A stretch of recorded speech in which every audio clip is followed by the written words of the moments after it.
Good afternoon, everyone. Allison Skyward here, Consolidated Planning Group. We are happy to be here with you today. If you are joining us for the first time, welcome. We are glad you're here. If you've attended our webinars in the past, we are certainly glad that you are back.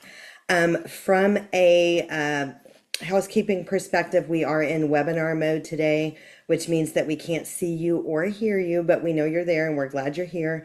Our chat box is open for questions, so you can feel free to put questions in the chat box throughout the presentation, and we'll get to as many as we have as time allows for.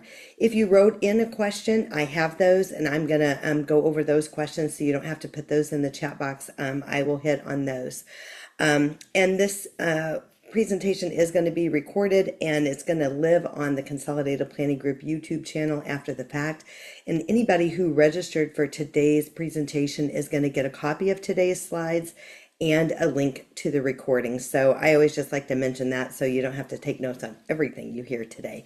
The topic that we're talking about today is Government Benefits 101. We have done this topic many times, and probably there's a good number of you that have attended this topic before, and some of you many times. And the reason behind that is because this is complicated. So if you're here today and you have felt a little bit overwhelmed or kind of just feel like, a fish out of water as it relates to what do I need to do? When do I need to do it? What are the various programs? You are certainly not alone, and we're going to take a deep dive into that today. Okay, so from a perspective of Consolidated Planning Group, for those of you that are joining for the first time, we are a holistic special needs financial planning firm. We're nationally certified as Social Security advisors, members of the Special Needs Planning Academy, chartered special needs consultants. I am also a parent to multiple kids with adult children with disabilities.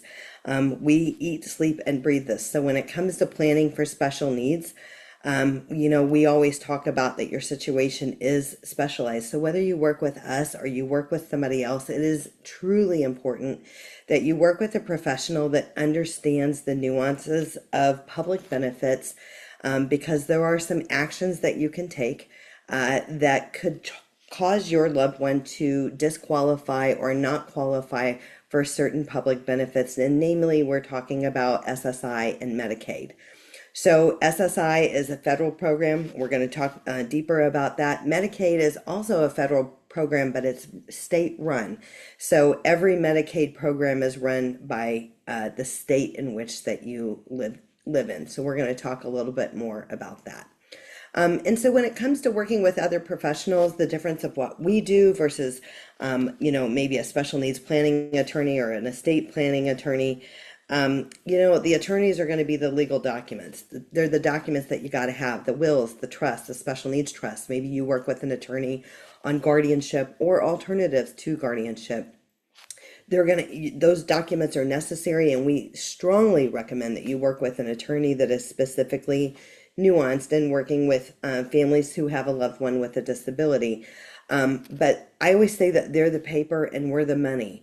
How much money do we need to fund a special needs trust? Who's going to care for my child when I'm gone? How and when should we apply for specific benefits? What should we do? What should we not do? We're that side of the house. So we work very closely with the attorneys that help you get your legal documents together. We also have a strong referral network of attorneys that we know are specifically nuanced in this practice area, so we can help you with that as well. So, what we do, we think about lifetime care plans, protection plans. We do a lot of transition planning. We help people set up ABLE accounts, which we'll talk about today. Those future care cost estimates that I was talking about, of how much money do we need to fund a special needs trust, that is something that is pretty stressful to a lot of people. How much money do we need to fund a special needs trust? Because it's like a third retirement bucket. If you're married, you've got a husband and wife retirement, 25 to 35 years. And then maybe we have one or more than one child that has a disability that may have care needs for the rest of their life. And so careful planning goes into play to understand exactly what needs to go into the special needs trust in the future. So we're going to be talking about state and federal benefits today. And, we just really do a lot of advocacy by way of our webinars and our YouTube channel. And a lot of that was honestly born out of my own frustration when my kids were transitioning into adulthood. I know this stuff. I eat, sleep, and breathe it. And what I felt, just so you know that you're not alone, I felt like it was difficult, unnecessarily difficult. There's a lot of confusion. There's a lot of part of the confusion, and we're going to talk about is some of the programs sound the same. They have a name that is similar to another name, and they're completely different programs. So understanding some of these acronyms that are thrown around, we're going to talk about that today. But when it comes to planning for your loved one with a disability, we suggest not waiting until the crisis happens, and planning for their future today. Not everybody can afford to do everything that they need to do all at once, but having a plan and working your plan to get to where you want to be from a retirement perspective and from a future care perspective for your loved one is important. And while it can still be done, like I always tell people not to beat themselves up because some people say that they're behind. It's okay. It's not about looking back. It's about looking forward and taking the steps that you need to take to get to where you need to be. So we suggest exploring your options early when it comes to transitioning for your student. Post high school options. What are the educational options? Is it a vocational path? Is it formally called DAHAB programs or transition programs? They call it ISS now. But we suggest touring places early, finding out what your options are and getting yourself on the list for these types of things. So that way you're in a position to say yes, as opposed to kind of getting there late and realizing that there's a waiting list or a long period of time before they could get in. So we do suggest that as well. We do have a lot of lists that we share with families on that. I think one of the big things that a lot of families are thinking of is, again, who's going to care for my child when I'm gone? They're thinking of residential, partial residential, summer camps, transition programs, and then some of our kids are going to go to higher education and looking at programs that might be a good fit for their specific disability.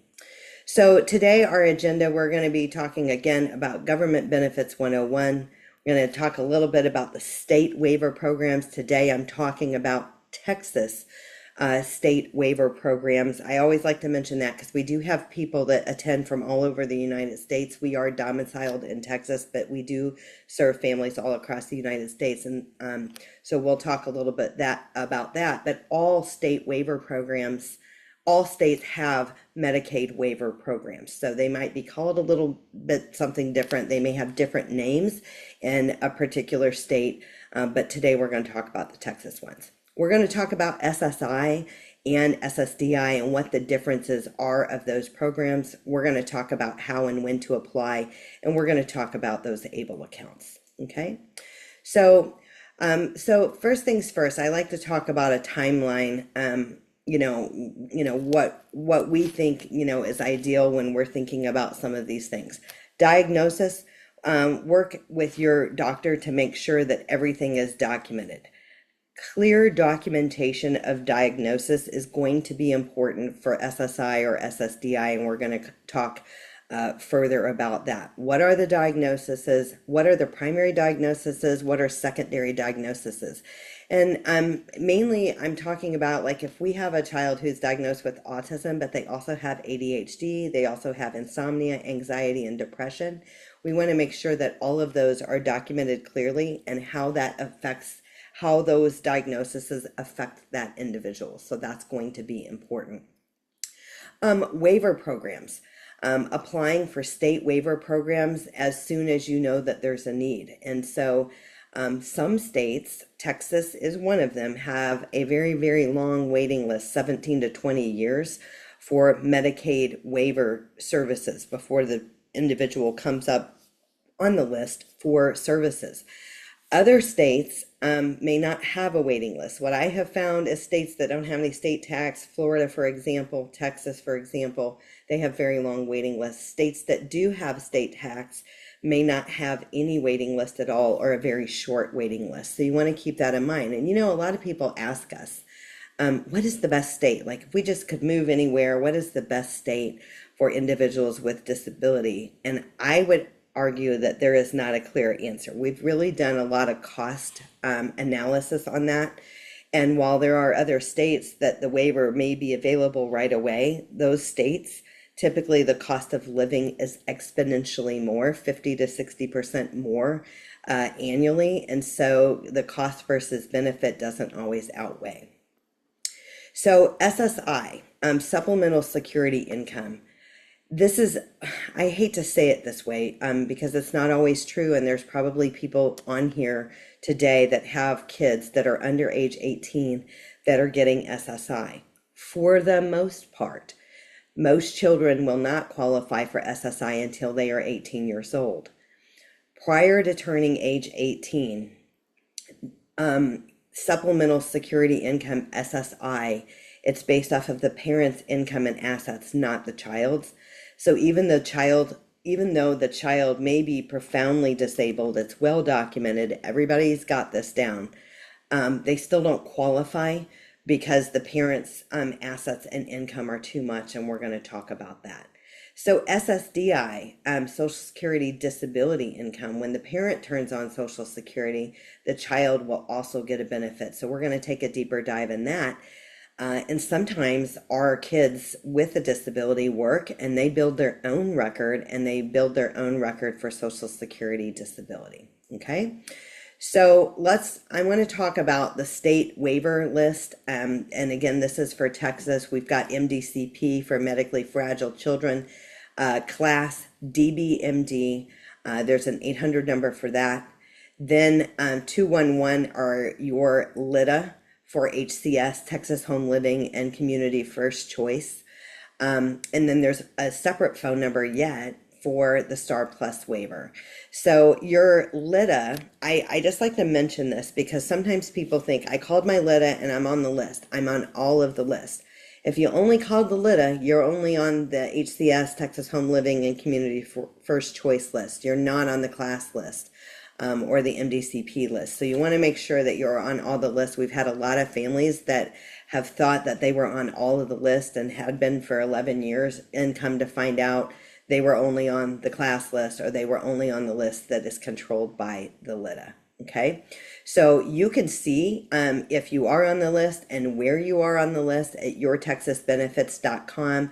Yourtexasbenefits.com is the Texas state Medicaid system login. So it's a few clicks when you log in. On the right hand side, there's going to be something that says interest list, and it's a few clicks away, and you can see exactly where your child is on the list. It used to be that you had to call your local intellectual developmental disability authority, your LIDA, to find out where you are on the list. And there was an update, I don't know, I guess it was about 2 years ago, that you can now see this on your Texas benefit. Okay, so this is just a general overview. We do a complete webinar on the Texas Medicaid waivers. And again, everybody's going to get a copy of today's slides today.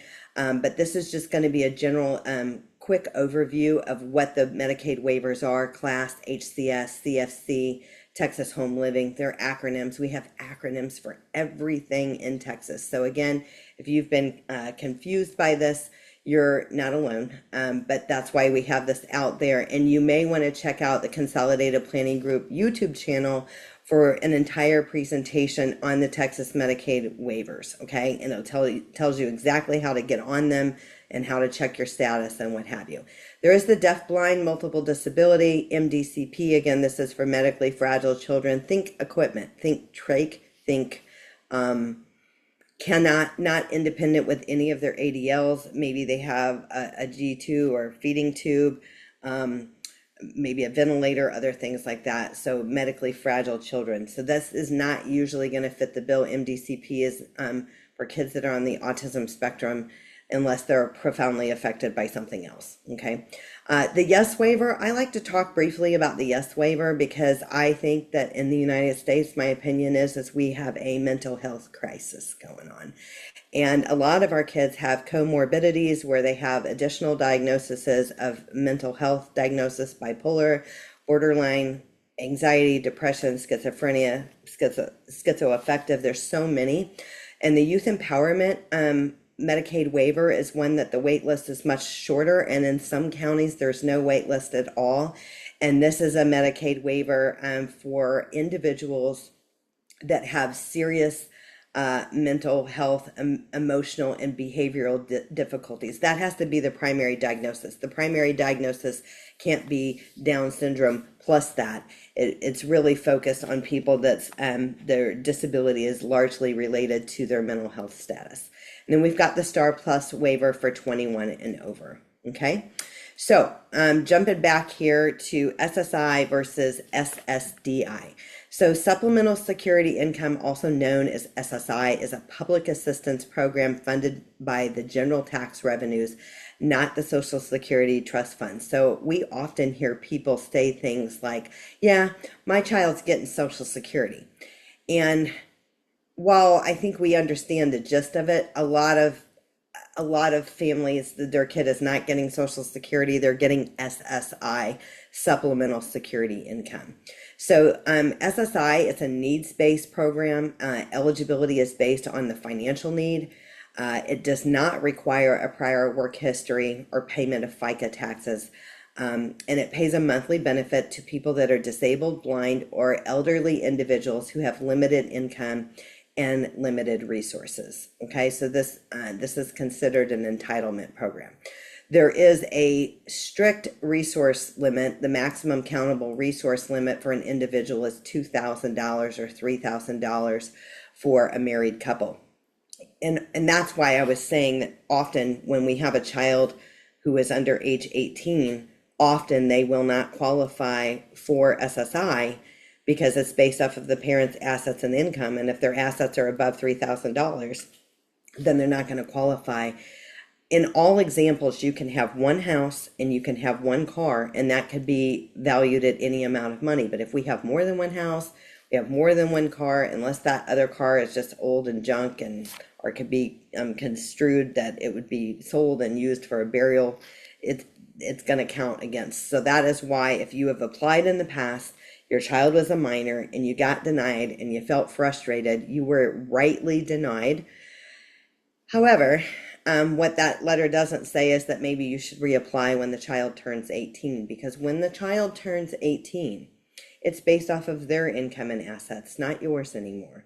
And that includes if the child lives in your house. It also includes, it doesn't matter if you claim that child on your tax return.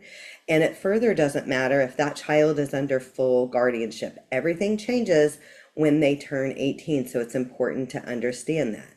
So SSDI benefit facts. So SSDI, Social Security Disability Income, is an insurance program funded by payroll taxes like FICA. So workers must earn enough credits to be insured for eligibility. So when we have kids that have never worked before and we apply for SSI, when you're applying for SSI, you don't realize that you're also applying for SSDI.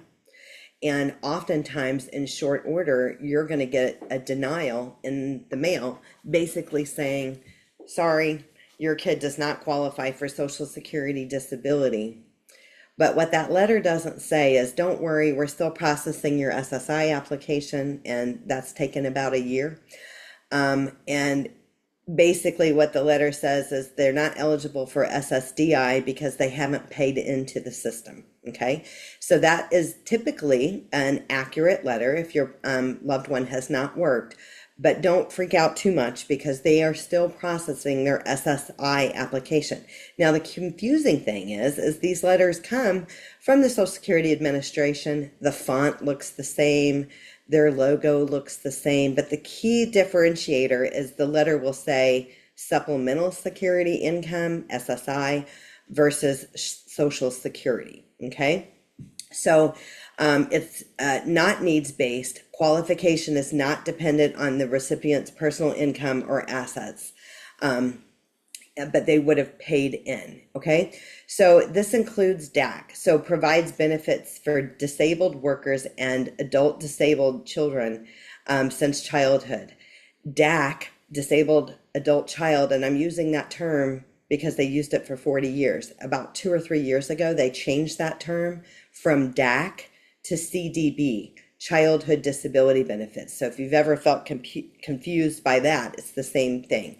Childhood disability benefits and DAC are the same thing, but depending on your worker will depend on if they talk about it as DAC or childhood disability benefits. I am going to get into the details of how childhood disability benefits work. Okay, so one of the things that we need to know, one of the acronyms that they throw around is SGA, substantial gainful activity, substantial gainful amount. The substantial gainful amount is $1,690 for 2026. That is gross earnings per month. For blind applicants, the substantial gainful amount is $2,830 gross earnings per month. And you might wonder, like, why are we getting in the weeds on this? Like, why am I talking about this? Well, SGA matters. And when a person applies for SSI, they're going to be looking at has the person worked? Are they capable of working? Have they earned more, or are they earning more than the substantial gainful amount? When you apply for SSI, it's okay if your child is working. A lot of our kids are in vocational rehab or summer earn and learn, or some of the programs through Workforce Commission. All states have vocational rehab. And is working going to affect their benefits? And so the bottom line is if the child is working, they are demonstrating that they may have the capacity to work some, but if they're earning less than the substantial gainful activity, that is still okay.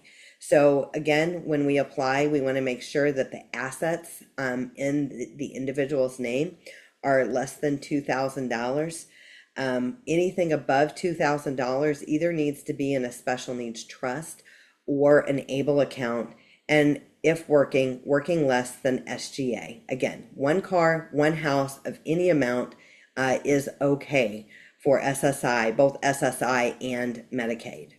SSI comes along with Medicaid, okay?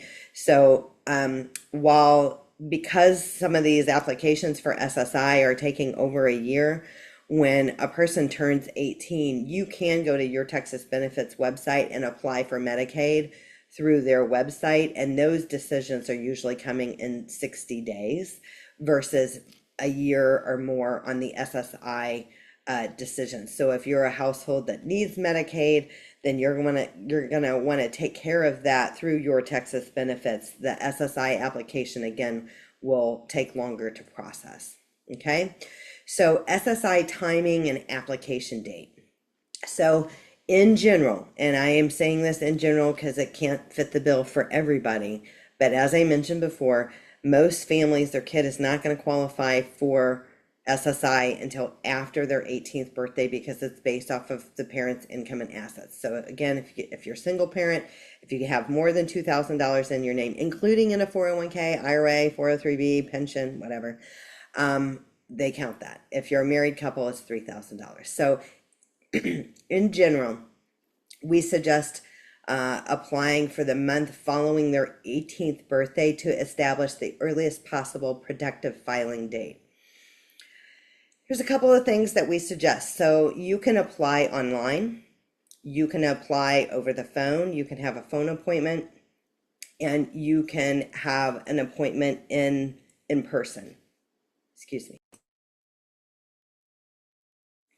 So the in-person appointments, we suggest calling to schedule that a few months in advance for a date after their 18th birthday. The Social Security Administration offices are very, very busy. And I say from one parent to another that has lived this, I suggest putting your patient's hat on when you go down there. I suggest not going down there if you do not have an appointment. It's gonna be a long time even if you have an appointment, but if you don't have an appointment, it is pretty ridiculously long. So backdating, applying promptly, even completing just the online disability report saves the application date and ensures benefits are backdated to the earliest possible eligible month, usually the month after the 18th birthday. And this link here is going to be where you can apply online. And again, I would say when you apply online, sit down with your favorite beverage, a cup of coffee, plan on it taking an hour or two. It's not small. Have the logins to the medical records, have the diagnosis dates. There's a lot of things, a lot of information that you're going to need. And quite honestly, it feels pretty overwhelming to a lot of families. There are organizations that you may be able to connect with that will help you apply. There are definitely law firms that we refer to, and we've done webinars with in the past. Tyler and Mater, Gidget Tyler. She's in the Houston area, but she does work all across the United States. They help with the application process. And there are other agencies that we can talk to, but they're a fee for service. Okay. So what I have found is our clients that we work with that are surgeons or other positions, they're traveling all the time for their job, or they have very limited times that they can talk on the phone. It may be in their best interest to hire somebody to do it. But I want to encourage you and say you don't have to pay somebody to do this. You absolutely can. You just got to be patient and just follow the prompts and put everything in there that is needed. So I think it's time consuming and a little bit annoying, but I think it's totally doable. So I don't want you to feel overwhelmed by that. But I think where you got to get the professional on your side is when you get that denial letter. Okay. So I already told you about the first letters. You apply, you think you're applying for SSI, you're applying for both. You get the denial letter for SSDI, and it doesn't say that they're still processing your SSI application, but they are. And then, over a period of time, you're going to get other letters. It is very, very important that you pay attention to every letter that comes into the mail and that you read every word of every page that they send to you in the mail. Because most of the time when they send you mail, it has a deadline of when you have to respond by, or they're asking for a release, or they're asking, one of the things that they send out, and this one feels a little bit daunting to a lot of people, is the function report. I think it's an 11 to 13 page report of what does your child do from sun up to sundown every day. What can they do? What can't they do? And that needs to be completed. And sometimes people are confused because they send two of them and it's the exact same document. One's for the kid to complete, one is for you to complete. It's fine to complete one, and it's fine for the parent to say that they're completing it on behalf of said child. Okay. I've got a few questions that I want to go over. First things first, in the chat box, yes, everything is being recorded today, and everyone is going to get a link to the recording and a copy of today's slides. One person asked, if one of the parents of the child passed away and the child is receiving survivor benefits from that passed away parent, can the child receive that after they turn 18 if applying for disability with SSA? That is a great question. It's a loaded question. The answer is yes. But the important thing that I want to say about that is it is imperative that you apply for benefits to continue. There's two things. First off, if in this specific situation, your child is going to remain in school post age 18, there is a specific form that we can share with you. You'll have to reach out. That needs to be signed by the school. So you can notify the Social Security Administration that they're still a full-time student and benefits can continue through age 19. You still need to apply for childhood disability benefits or survivor benefits to continue post age 18. And again, that application could take a year. So that's really important. We've definitely had multiple families that have fallen into that category, and we can definitely help you with that. And let's see, I have another one. Everybody's going to get the slides. How can I add someone as a payee? Okay, that is a good one. So there is something called rep payee. So we need to talk about this for a second, and I'm not sure that this is in my slides. The Social Security Administration does not recognize power of attorney, healthcare power of attorney, supported decision-making agreement. Although those are legal documents and they're totally legit, the Social Security Administration does not recognize those, but they do recognize guardianship. So am I saying, if you need to be a rep payee for your child, then you better have guardianship? I'm absolutely not saying that. There is a such thing as being a rep payee for an individual with a disability who is not under guardianship. Maybe that person can't handle money. Usually, a physician has said that they need a rep payee. That would be an example. One thing, when you are a rep payee, I am a rep payee, okay? So one thing that I found interesting is they don't tell you that when you're a rep payee of, oh, by the way, you can name up to 3 successor rep payees. Now, there can't be 2 acting at the same time. One acts at a time. So the rep pay, if I'm the rep payee, I'm the rep payee. But if I die or become incapacitated, those other 3 rep payees could rise into the position 1 as rep payee. I find it important to have successor rep payees because what we have seen is that if the rep payee dies or becomes incapacitated, we've seen those benefits get frozen.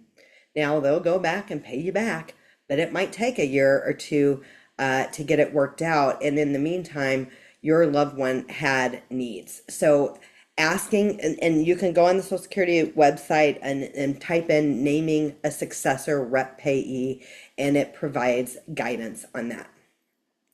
So if your child receives SSI, can they apply for SSDI? So here's the thing. This is kind of a conundrum. So if the child has worked and they've paid into the system, then they may be eligible for a portion of SSI and a portion of SSDI. They're going to get the greater of 2, and sometimes it's a combination of the both, but they're not going to get the full amount of both. So it's usually one or the other. It can be a combination of 2. And I have about 3 families a year where the kid will qualify for a little bit of SSI, they'll qualify for a little bit of SSDI under their own record. They've worked and they've built credits, but they've never earned more than this substantial gainful amount. And then they're also eligible for childhood disability benefits under a parent's record.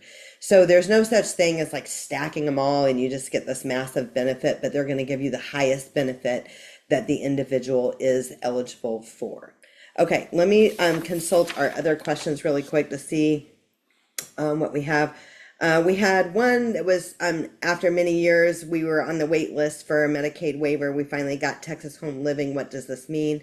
It means that you have come up on the list for a waiver. You're going to get a caseworker. They're going to talk to you about it. Texas Home Living is going to be through your LIDA, and your LIDA, your local intellectual developmental disability authority, is by county. So depending on what county you're in, that will depend on who your LIDA is. If you have deeper questions, then reach out. But you should be assigned a caseworker. They should be talking to you about what those benefits are specifically and what they mean for your child.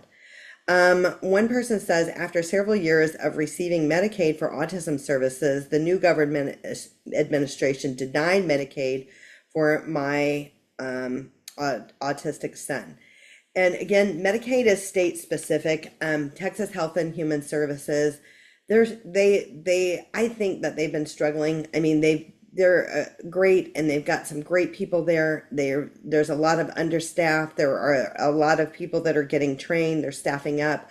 I've seen denials that shouldn't have been denied, and maybe you should have appealed, or maybe you should appeal, or maybe reapply if the appeal period has been exhausted. Again, it's going to depend. There's 109 Medicaid programs in Texas. So which Medicaid program that they were denied from, they may be denied for one, but they may be eligible for another one. So I do suggest reaching out. Is autism a condition that qualifies for SSI or Social Security benefits? So the answer is it depends. We see a lot of families who have either a kid with high functioning autism or ADHD. I would suggest that you should fully expect to get denied the first time. And I'm not saying that's going to happen to everybody, but I would say that it happens to a large percentage of people, that kids on the high functioning autism spectrum and ADHD could get denied the very first time. But you have 60 days to appeal, and we suggest appealing, and we suggest on getting the big dogs on your side on the appeal, because I think that is going to matter. Autism in itself is not necessarily a presumptive condition, but if a person has autism, and it is more severe. I don't love the terms high, low, and moderate functioning, but it's what people throw around, or level 1, 2, and 3, right? If you have a person that has level 3 autism and they're nonverbal and they're non-independent with their activities of daily living, also known as ADLs, then that could be presumptive. So anytime we have a kid, so like IDD in itself, an intellectual disability, would be considered presumptive if they have the inability to do their ADLs. So we'll talk more about those presumptive conditions in just a moment. Benefits of online versus in person. I don't think one is faster than the other. I think that the Social Security Administration has worked really hard to beef up their online service. And previously, as a parent, I was pretty annoyed of how the website worked, or did not work, I should say. And in the last year or so, it's been pretty good. And I've had little to no issues in uploading the necessary documents and things like that. And it kind of gives you a tracking of what you've uploaded. So I have found that helpful. And the thing is if you can apply online today, but you call to get an appointment and they tell you that they don't have any appointments, could they call you back in 3 weeks and give you an appointment? They're calling you back to give you an appointment that might be several months down the road. I would probably just get going online. Okay.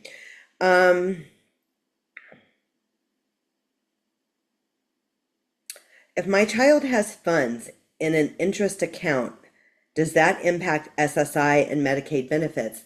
And the money counts if it's more than $2,000. So if they have money in their name outside of an ABLE account or a special needs trust, then it would count for that asset limit count. So there are easy ways to fix it and there are wrong ways to fix it. So first, let me tell you what the wrong ways are. Okay. The wrong way is my kid has an account and there's $5,000 in it. I'm just going to close the account. My kid has an account, there's $5,000 in the account, I'm simply going to just move the $5,000 over into my name. Those are the wrong ways to go about doing it, okay? And there'll be a look back and it won't serve you well. But there are right ways to go about doing it. Can you document how you spent that money for their benefit? Most of our kids have significant benefits and needs. So if you did take a withdrawal from that account, can you document that you paid for out-of-pocket medical or transportation or any other things that would benefit said kid? So that's one way. But the other way is if they have money in their name, it can go into a ABLE account. So if it's more than $20,000, you'll need a first-party special needs trust too. And we talk more about that. We have entire webinars on ABLE accounts, entire webinars on special needs trust and the different types of trusts. But you can legitimately move that money from their name into a first party special needs trust or an ABLE account, and we can help you guys with that. Okay.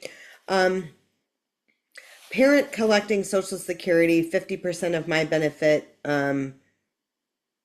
is less than what she was getting with SSI. I'm not sure. The question is actually cut off and I'm not seeing the whole thing. But if the childhood disability benefits are less than SSI, then usually they'll get the childhood disability benefits and a portion of the SSI to true that up. So they should still be getting the full amount. It might just be coming from two different sources. One person said, when should my husband take Social Security? Is it true that my child will receive half of my husband's Social Security? And so that is true. We are nationally certified as Social Security advisors. We have a software, a special software. It's a Social Security analysis, and it actually tells us exactly when and how you should pull the trigger on your retirement benefits to maximize benefits for you, your spouse, and your adult child or children with disabilities. It tells us right down to the month and year, and it takes into consideration other benefit programs like child and care programs and other programs that you might be eligible for. So that is what I recommend. It's not, some people I hear around the water cooler, well, you should just wait till you're 70 to turn on your Social Security, and that'll be the maximized benefit. And that might be true for people that don't have a child or an adult child with disabilities, but it's often not true at all for for people that have a loved one with a disability. So it's important to kind of vet that out before you apply. And it's said that like I think it's like in the 90th percentile of people wrongly claim their Social Security. Um, and it's they just don't know and they claim, and when they claim, the Social Security doesn't say, well, you know, if you wait 3 more months, 6 days and whatever, did you know that you'd get $400 more a month? They don't typically say that. So I think the analysis is worth it, and it could mean hundreds of dollars more a month, could be thousands or hundreds of thousands over your lifetime. So I think it's very important. Okay, a few more questions and then we're going to keep on moving. Is it true that my son may get 50% of my husband's Social Security when my husband turns 65? Can my son get both half of Social Security and SSI? Again, no, he's going to get the higher benefit amount. So it could be as early as 62. It depends. They're not going to get 50% of a parent's record unless the parent is drawing benefits. And it may or may not be in the best interest for the parent to turn it on at 62. Maybe they do 65, maybe they do 67. That's what the analysis fleshes out. But they're going to get the higher of the two. And if the childhood disability benefits 50% of the parent's record is not more than SSI, then they're going to kind of get a true up on that. Okay. So one person says, my child previously qualified and received SSI benefits. The qualification stopped during COVID because I couldn't maintain communication with SSA, and the information they were requesting was too time consuming to provide at the time. Do I have to reapply and start benefits? You probably will have to reapply and start benefits. There is a period of time where it stays open, so you'll have to call your local office to see if the case is open. But to her point, I will just say they just don't care if you're busy or if you got something going on. If you've got a parent that's dying and you're a caregiver for them, they don't care. If they send you a letter and they tell you, I need this, this, and this by this date, they're real serious about it. So and they will stop your benefits. They will absolutely stop your benefits if you don't reply. And that is also important to know. So if you have a kid that lives outside your home, it may be important to make sure that all of the mail for Social Security matters comes to you, especially if you're the rep payee, it's got to come to you. But if you've got a kid that is not going to pay attention to this stuff, they don't have capacity to deal with this stuff, you've got to keep it tabs on those. So I'm going to keep going because we have several more things to cover during the time that we have together. So DAC or CDB. So when you're thinking about eligibility documentation, you're going to want to gather the medical diagnosis, including diagnosis history. They want names of medications and what they're for. So what were they diagnosed with and when? Where have they gone to school? Do they have a 504 or an IEP? Documentation of that is helpful, not required, but helpful. Names, address, and phone numbers of all of their doctors. They want MDs or DOs, not a licensed clinical social worker. So if your kid has psychiatric issues, I would suggest that they're seeing a psychologist or a psychiatrist, because they're not going to take the records of licensed clinical social worker. Okay. So names, address, and phone numbers of all of those physicians. Financials, last 3 months of their bank statements, if they have any, statements of an ABLE account, if they have one, if they have been working, the last 3 pay stubs are all things. And for me, I just like created a folder on my computer and I made these documents. I downloaded them. I slid them into the folder. So I was ready for the phone interview when they called me. A lot of people feel anxious about that phone interview. The more prepared you are, the less anxious that you are going to be. So, you know, and the other side of it is if you don't have guardianship, they're going to want to talk to your kid. There is, I think it's an SSA 1696. There is I'm trying to remember the other title. There's 2 documents, but I think it's a 1696, which can authorize a person to talk on your behalf. a form that if the child is not under guardianship, that they can sign, that they'll talk to you. So it's important to know that, because a lot of families are annoyed, and the Social Security workers just doing their job. They're just following the rules and the guidelines. They're just doing their job. They're not trying to be difficult, but just be aware of that. I suggest consulting with a PCP, their primary care physician, ahead of time, letting them know that you're applying for SSI and that they're going to be requesting medical records. I asked my PCP to send what they would send over because I wanted to read it. There is something called the Social Security Blue Book. This is a medical impairment guide that you can click on in these slides. You can go to the Social Security Administration and type in the Social Security Blue Book, and it's going to tell you, it's by diagnosis, right? And it's by category. So they may have cardiovascular, they may have, neurological, they have all different categories, right? And it's going to tell you what evidence they're looking for to prove that the individual is disabled. Okay. So for me, I looked at the records and I knew what they were going to be looking for my kid, and I couldn't depict clearly that all that information was there. So I asked the doctor to correct the record. As parents, we're we don't want doctors to write things down if it's bad, in our records. But for our kids, if you want them to qualify for SSI or as being disabled, their disability needs to be clearly stated in their medical records, and how their disabilities affect their daily activities is really going to be a factor. Okay. So this is on the line, on the slide here, the 1696, to have that submitted so you can talk on their behalf. Okay. You got to play the game. It is just the way it is. Like I said, don't take it personal. It's just the way that it is.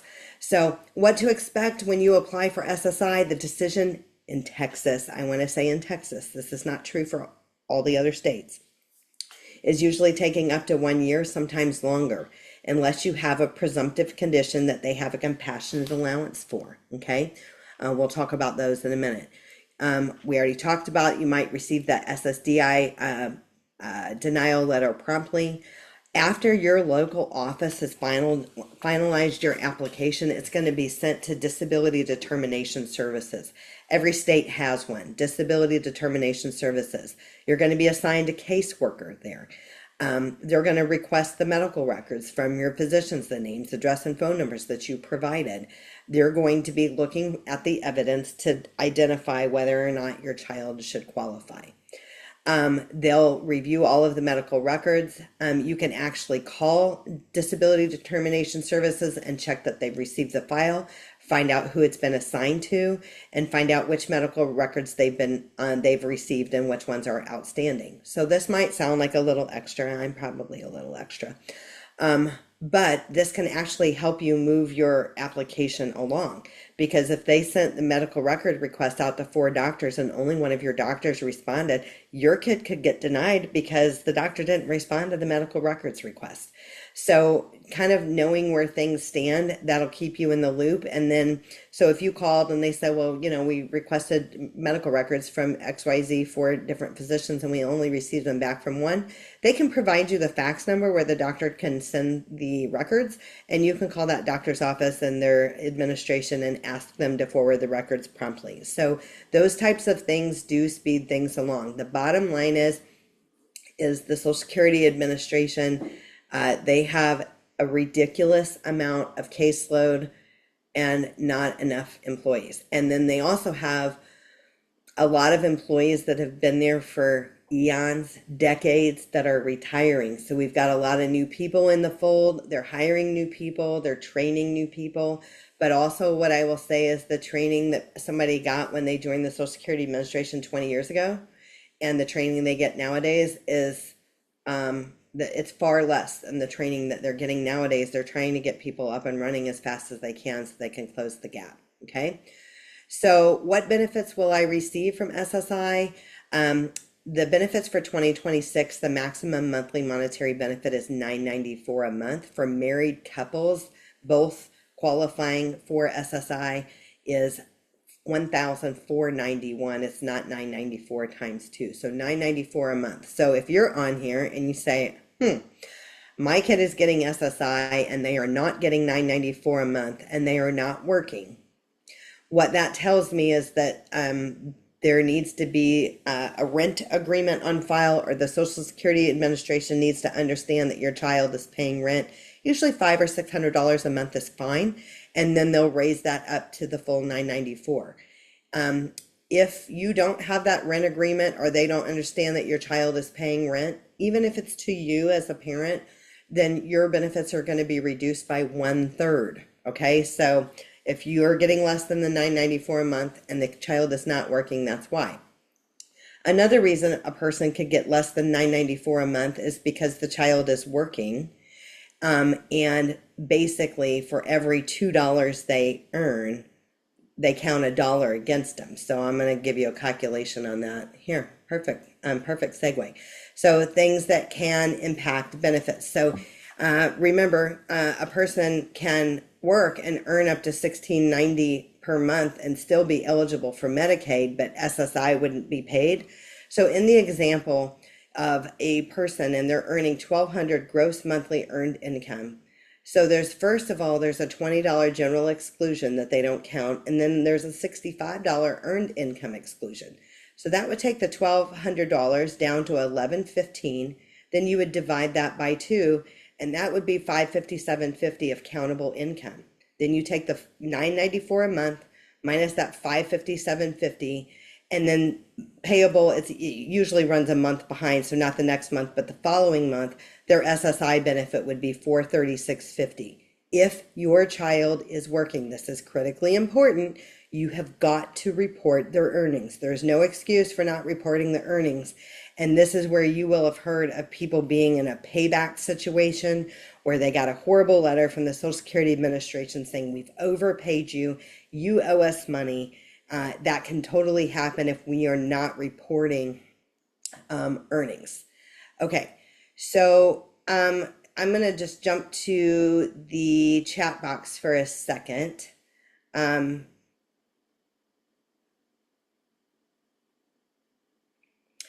Okay, so one person said, if you meet in person, will you get a copy of the application?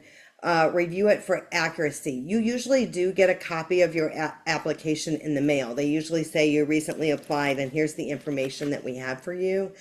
And if anything is wrong, please report it. So that usually does come in the mail. I don't think they give you a copy of it in person, but I think it does come in the mail once it's all done. I've seen it in the mail. Will you be taxed on the rent that the child is paying you? This is an age-old question. There's no answer to it. You can Google it all day long, and there's different schools of thought. One school of thought is if you charge the individual their fair share. So rent, utilities divided by the number, or mortgage, and utilities divided by the number of people in the household, then you don't need to report it on your taxes.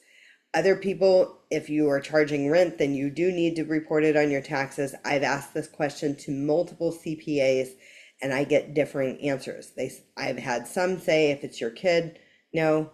If it was an outside person, then yes. And so I think you've got to work with a tax professional on that. But I would say, again, that question comes up all the time. If you did not include things like a rental agreement or a loan agreement, or provided incorrect banking info on the original application, will there be a phone interview at some point in the application process to clarify these things? We applied for my son over a year ago and we're still in medical review. And yes, you can correct those things, and things do change. Like I just got off the phone with a guy today, and he was just invited for a face-to-face interview, which generally, if you've been waiting a year, you've done your application, you've done your function report, all these other things, and you get called in to the local office for an interview, that typically means your child has been approved, and then you can provide all of that information then.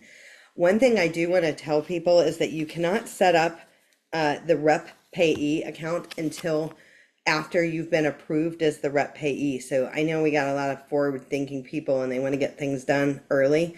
Until you have that letter that has appointed you as the rep payee, you're not going to be able to set up that rep payee bank account. So I just want to save you some stress there. So other things that can impact, and I got to keep moving because we are almost out of time for today.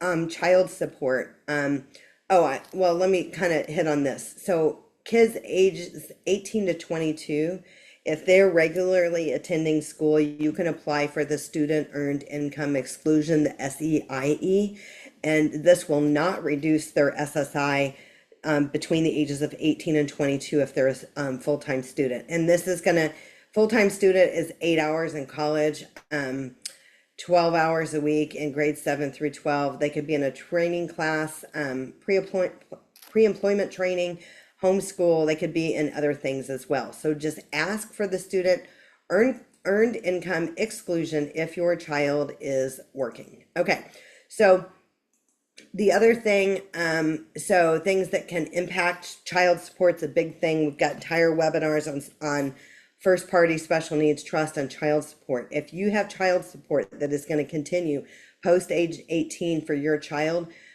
you need to work with an attorney to get that redirected to a first party special needs trust for said child, or it will reduce their SSI, and it may make them completely ineligible for SSI. So you would need to work with an attorney to get this redirected. It's critically important. And just like I was talking about the importance of submitting their income if they're working, the importance of disclosing the child support is critically important, because if it wasn't disclosed and then they find out about it 5 years later, guess what? You're going to owe all that money back, and it's big bucks. So it's really important to make sure that we have this set up properly on the front end.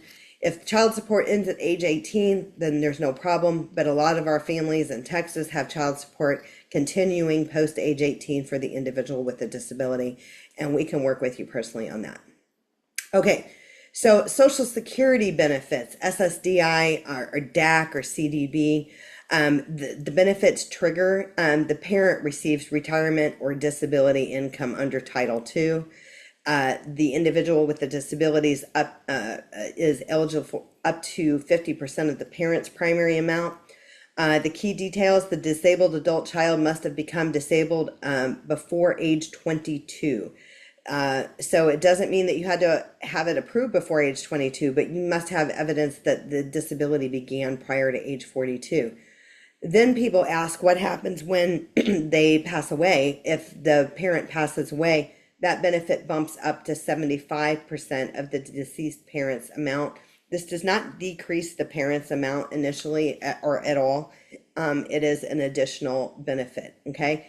And then one thing that people ask all the time is, when they get this bump, this 50% or the 75%, is that going to knock them off the Medicaid waiver that they waited for 17 years to get? And the answer is no. So CDB or SSDI benefits, to get these benefits, typically a person is 18 years of age or older. So if a parent retires or dies and the kids are minors, they're going to get it. If that happened while the child was a minor, as I was mentioning to the person in the chat box earlier, you're going to need to reapply and prove that the child has a disability, and those survivor benefits should continue, okay? So you're going to have a disability that began prior to age 22, or be a dependent of an insured worker, remain unmarried, and have not previously performed substantial gainful activity. So basically, if a person qualifies for childhood disability benefits under a parent's record, if they get married, they lose that qualification. So it's important to understand that. So let me just jump ahead. We're just about out of time. Oh, and this is important: the 2 years for Medicare. So SSI comes with Medicaid. After 24 months of being eligible for childhood disability benefits, SSDI, they will be automatically enrolled in Medicare. So they'll be considered concurrent enrollees of Medicaid and Medicare. Sometimes you'll get a letter from the Social Security Administration saying that their Medicaid is ending.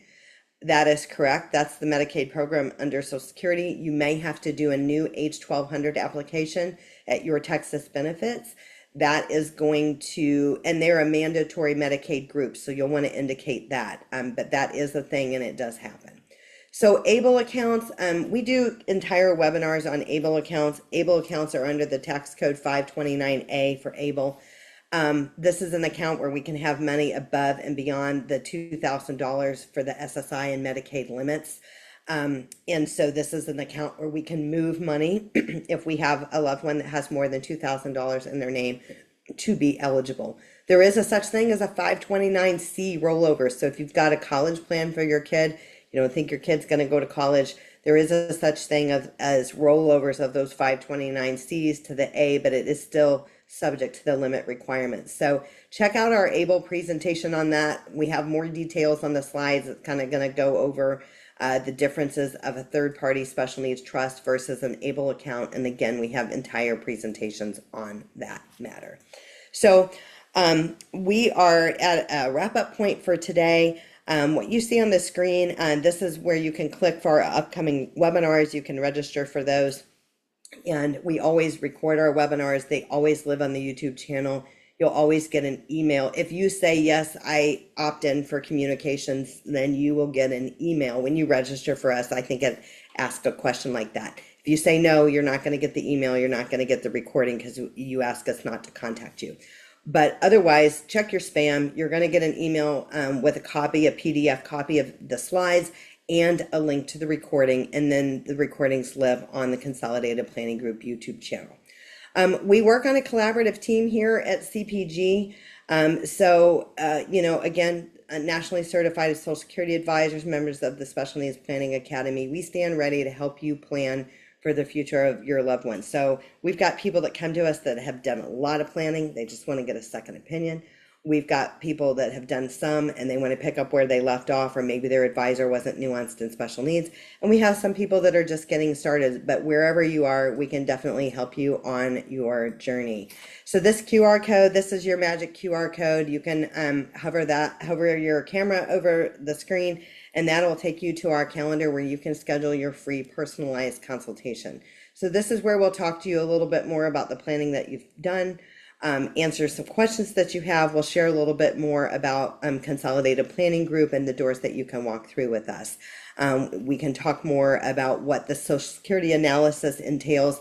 I strongly recommend the Social Security analysis because, again, it does make a difference of when and how you apply for these benefits and those triggers and what it can mean for you financially. So I think that that's an important factor, and you'll probably be hearing from our staff to find out if you had any additional questions that we weren't able to answer.